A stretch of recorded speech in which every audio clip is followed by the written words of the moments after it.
O PIB brasileiro cresceu 0,6% no terceiro trimestre do ano, na comparação com o segundo trimestre, puxado pelo consumo das famílias e pelo investimento privado. Os números foram divulgados hoje pelo IBGE. Lembrando que o PIB é a soma de todos os bens e serviços produzidos no país e serve para medir a evolução da economia. A maior alta no terceiro trimestre foi no setor da agropecuária, com um crescimento de 1,3%. Seguido pela indústria, com 0,8%, e pelos serviços, com 0,4%. Para entendermos esses números, estamos no estúdio com Jefferson José da Conceição, que é professor da Universidade Municipal de São Caetano do Sul, coordenador do Observatório de Políticas Públicas, Empreendedorismo e Conjuntura da USCS. Luiz Paulo Bresciani, professor da USCS e da Fundação Getúlio Vargas, consultor do DIEESE e do Sindicato dos Metalúrgicos do ABC, e Enio Moro, gestor do curso de Arquitetura e Urbanismo da Universidade Municipal de São Caetano do Sul. Sejam todos muito bem-vindos, muito obrigada pela presença. Esses números do PIB mostram uma leve tendência de recuperação da economia, ou ainda é cedo para falar isso? Quero que vocês analisem esses números. Jefferson. Bom, minha saudação a todos os amigos do Bom para Todos, Thalita, e os amigos dos professores Luiz Paulo, professor Enio. Crescer é sempre melhor que não crescer. Sim. Positivo é sempre melhor que negativo, via de regra. Mas aqui nós estamos falando, como você mesmo disse, Thalita, 0, alguma coisa, 0,6. Então nós estamos falando de zero. Eu entendo que é um crescimento que eu chamo de voo de galinha. Porque voo de galinha, porque é curto,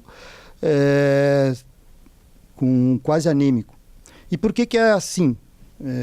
Porque os elementos que dariam uma vivacidade, um dinamismo ao crescimento do PIB não estão presentes.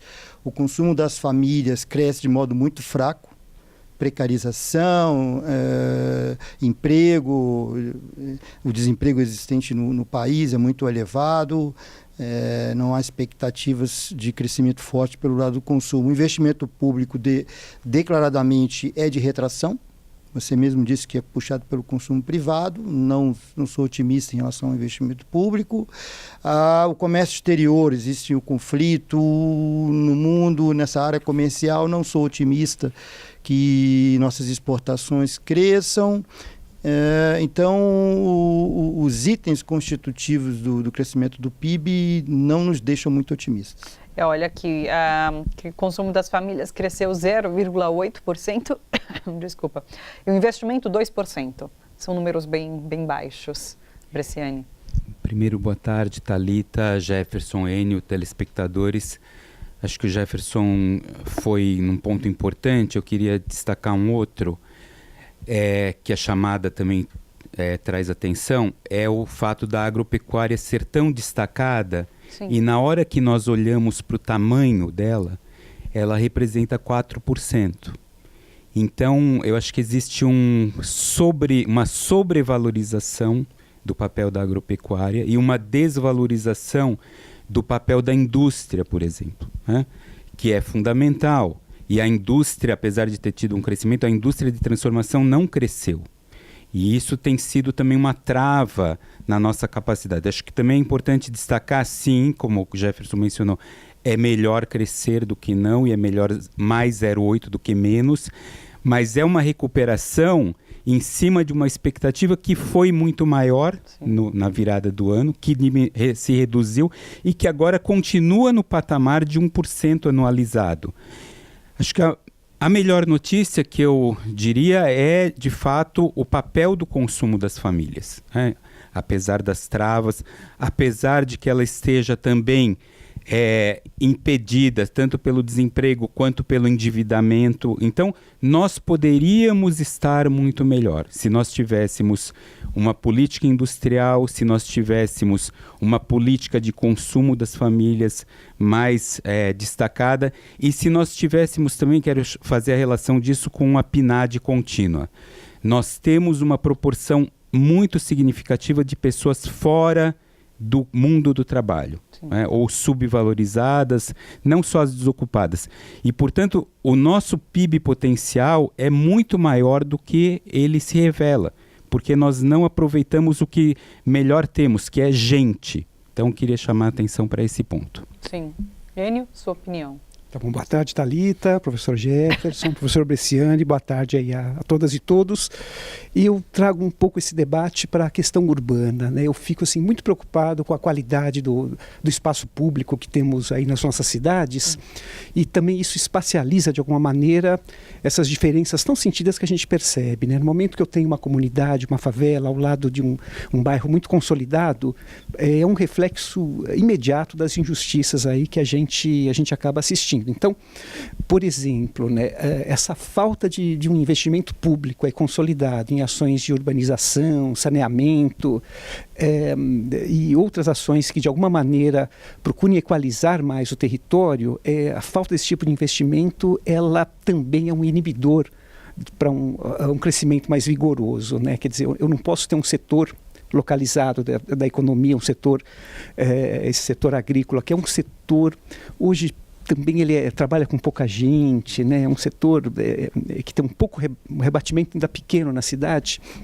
Então eu não posso tentar puxar um crescimento de um país só a partir de um setor, né? Sim. E pelo o nosso número aí de habitantes, né? Mais de 200 milhões de habitantes, né? Até participamos de um encontro outro dia, e o professor Bresciani foi muito feliz quando ele falou que um país com mais de 200 milhões de habitantes tem que ter indústria, né? E toda a nossa urbanização atual, dos anos 50 para cá, é a partir de um modelo aí de desenvolvimento industrial que foi muito significativo, né? Também. Sim. Então, eu traria também um pouquinho essa questão do desenvolvimento urbano aí mais equânime, o investimento em saneamento, habitação, que eu acho que são pontos aí que, se a gente olhar os números, o investimento está praticamente zero aí no atual governo, né? Sim.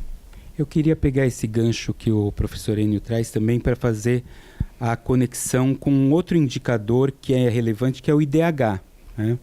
O Indicador de Desenvolvimento Humano Brasileiro. Acho que o Enio apontou muito precisamente questões relacionadas com a política urbana, como saneamento, como mobilidade, mas nós temos outras também fragilidades relacionadas sempre à desigualdade, né, que reduzem o nosso potencial em termos de expansão do IDH. Então, a desigualdade de renda, a desigualdade em termos do acesso à própria educação, muito embora nós tenhamos avançado muito nos últimos 50 anos, especialmente, ou 30 anos, mas essa questão da desigualdade é uma outra trava, tanto do ponto de vista econômico, quanto desse outro indicador de desenvolvimento da sociedade, que é o IDH. Nós somos, no campeonato do PIB, né, o 9º país com o maior PIB do planeta. Já fomos o 6º, poderíamos continuar sendo, temos potencial para ser 5º, eventualmente. E no campeonato do IDH, nós somos o 79º. E por quê? Porque nós temos uma perda significativa por conta da desigualdade, né? Tanto do ponto de vista do potencial das pessoas que não se realiza, como de tudo aquilo que elas podem, com isso, contribuir para o país. Me permite? Existe claro. O Índice de Desenvolvimento Humano, IDH, chamado muito pertinentemente pelo professor Bresciani, mas diretamente que mede a desigualdade é o Índice de Gini, um dos índices. De 2016 para cá, depois de uma queda desde 92, que se acelerou essa queda, ou seja, a melhoria do índice, ocorreu de 2004 para cá até 2014, 15. 2016, nós estamos voltando aos patamares dos anos 60, estamos piorando a desigualdade. O conjunto de políticas implementadas piora o nosso índice de Gini, portanto, agrava a nossa situação nesse campo, bem chamada pelo professor Luiz Paulo. Fazendo um paralelo sobre essa questão da desigualdade e os números revelados agora do PIB, em questão ao urbanismo, por exemplo, o setor da construção civil cresceu 1,3%. Antigamente a gente via, quando esse setor crescia, era muito devido às políticas públicas de habitação. Hoje a gente não tem relação, mesmo porque as políticas públicas voltadas para a habitação, elas estão paradas.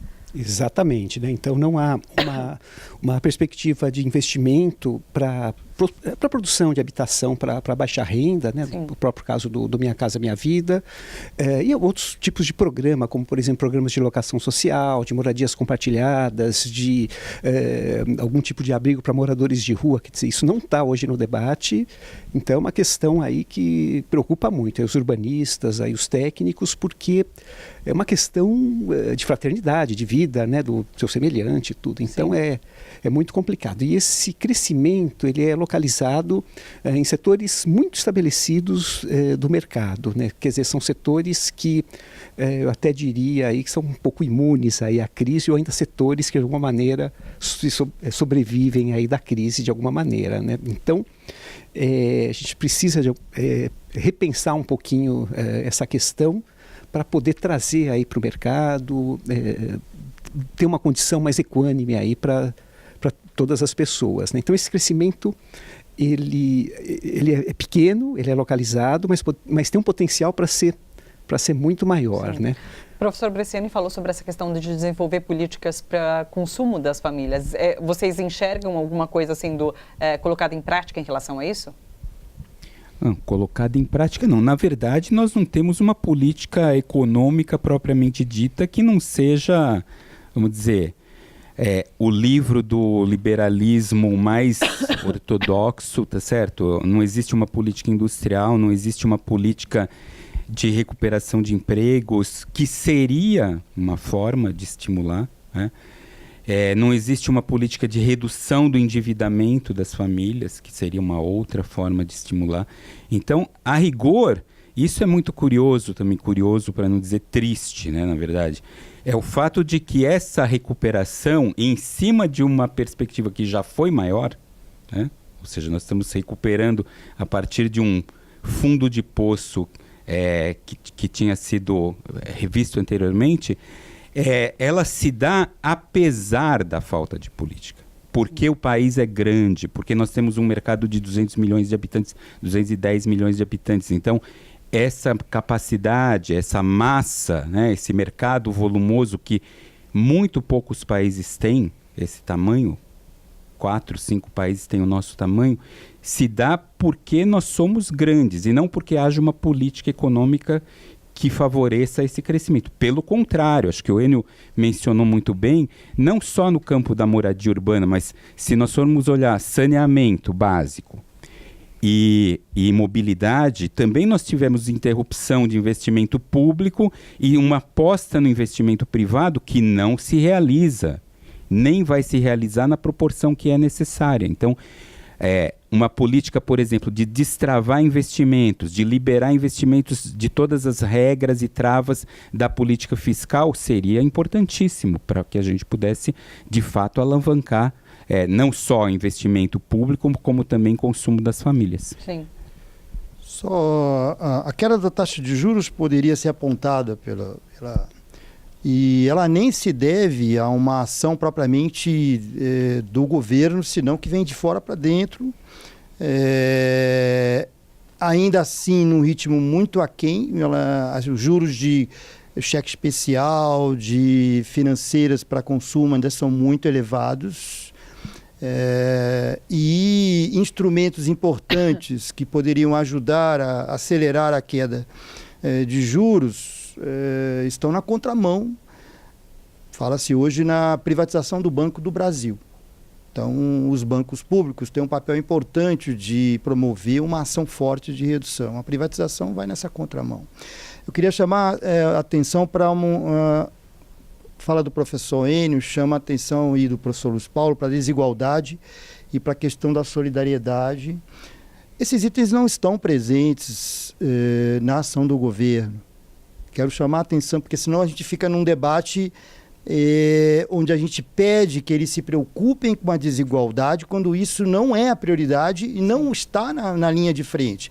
Ao contrário, a desigualdade faz parte nesta visão que eles defendem. Sobrevivem os mais fortes. A desigualdade é uma decorrência natural de uma sobrevivência darwiniana. E a solidariedade também não. Essas ações das políticas sociais não dialogam bem com essa visão de vence o mais forte.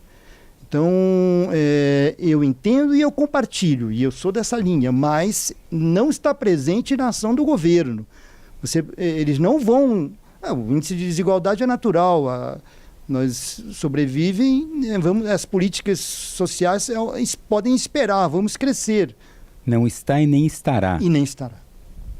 Eu acho que tem uma outra questão aí, que é também a questão da sobrevivência dos mais frágeis nas iniciativas econômicas, porque também quem mais sofre são as pequenas indústrias, o pequeno comércio, sim, os pequenos prestadores de serviços. Então, quando você mencionou anteriormente a política pública, tá certo? Ela também deveria olhar para a qualidade do empreendimento e não do empreendedorismo do tipo se vira aí, né? Se vira todo mundo e vamos em frente, que é o que o governo tem feito, tá certo? Um discurso nessa linha. Inclusive, se você vai olhar a própria recuperação do emprego ou da ocupação, se dá basicamente no conta própria e nos serviços de baixíssimos salários. Informalidade, né? Informalidade. Então, ou seja, como o Jefferson mencionou logo na primeira questão, é um modelo de desenvolvimento insustentável. Não é possível um modelo de desenvolvimento dessa linha para um país com 210 milhões de habitantes. Pode ser, a gente pode dar uma recuperada em relação ao fundo do poço que a gente estava, mas não vai alavancar, tá certo? Nós, de novo, insistir nessa tecla. Nós temos 94 milhões de pessoas ocupadas, 12 desocupadas, mas 60 milhões de pessoas fora em idade de trabalho 16 anos acima, mas fora do mundo do trabalho, porque não há oportunidade. Então, a questão de qual é a economia que nós queremos, qual é o modelo, tá certo? Nós vamos abrir, né, empreendimentos do setor de serviços de baixa qualidade, baixa complexidade, ou nós vamos disputar com os países de ponta? Sim. Eles apostam na desigualdade, na fragilidade do trabalhador, até para tornar ainda mais precárias essas condições de trabalho, né? Sim. Exatamente. E há condições de trazer uma agenda mais propositiva, né? Eu estive agora no meio do ano, fui visitar Medellín, né, pela universidade, pela USCS, e fiquei muito surpreso com a qualidade do trabalho de urbanismo que é feito, como ele é includente. Então, resumidamente, né, as ações são muito bacanas. Assim, eles trabalham, né, com a integração das áreas favelizadas através da mobilidade. Então, você tem várias maneiras de conectar com o centro da cidade. Tem teleférico, tem vans, a conexão é muito tranquila. E os investimentos públicos são em obras de urbanismo. É rua, saneamento, água e tal. As residências, elas recebem tipo de uma bolsa para que as pessoas melhorem, né? E a questão, olha como está evoluído. Não interessa de quem é a casa da favela, interessa que tem uma pessoa morando, então o recurso vai para essa pessoa e ela melhora a sua casa, etc. Então, isso dinamizou a economia com ações aí de baixo custo, que foi uma experiência muito interessante. Até fiz uma comparação, né, com o próprio Grande ABC, né? Então, Medellín é uma região metropolitana também que o PIB dela é inferior ao PIB do Grande ABC, mas o dinamismo econômico, social é emocionante, assim de ver, né? Em Medellín tem uns vídeos das favelas todas coloridas? Isso, exatamente. São essas ações, né? Então, exatamente. Isso tem verba, tem programa público, sim, tem interesse e é bem bacana. Claro que eles estão discutindo essa questão de perda de identidade, sim, mas é uma questão bacana de se discutir quando você já tem saneamento, tem água, tem mobilidade, tem filho na escola, né? Então, é um debate que está um passo à frente, claro, nosso nesse momento, né? Quero trazer outro dado do PIB e pedir explicações para vocês, porque eu também não entendi muito bem, quero saber qual é o impacto disso tudo.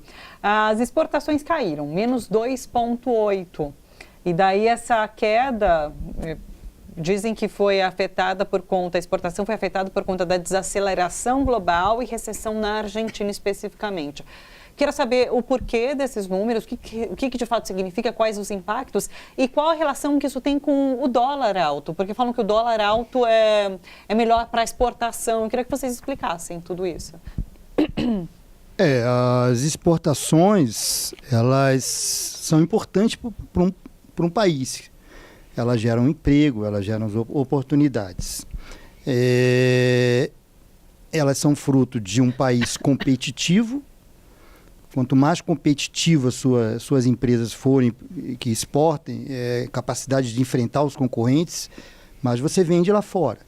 Mas também são frutos, por exemplo, de um câmbio. Se o seu câmbio, se a sua moeda estiver desvalorizada, significa que lá fora pode comprar mais de você. Eles têm dinheiro mais forte. Sim. Então, a desvalorização da moeda nacional ajuda as exportações. Então, o câmbio, paradoxalmente, quase em nível de 5 reais por dólar,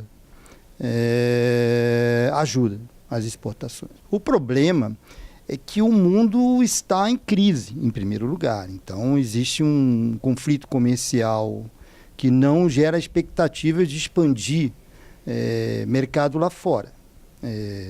E o mundo reage. O presidente Trump disse, desvalorização de vocês brasileiros e argentinos prejudica a amizade dos dois, tá abalado, Trump e Bolsonaro, está abalada e não sei como vai recuperar. Ou seja, mostra o quão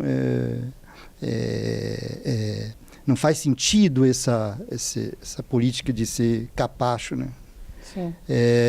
Então, as exportações, elas são fruto de um conjunto de fatores e, como eu disse no primeiro momento, eu não vejo uma saída por aí.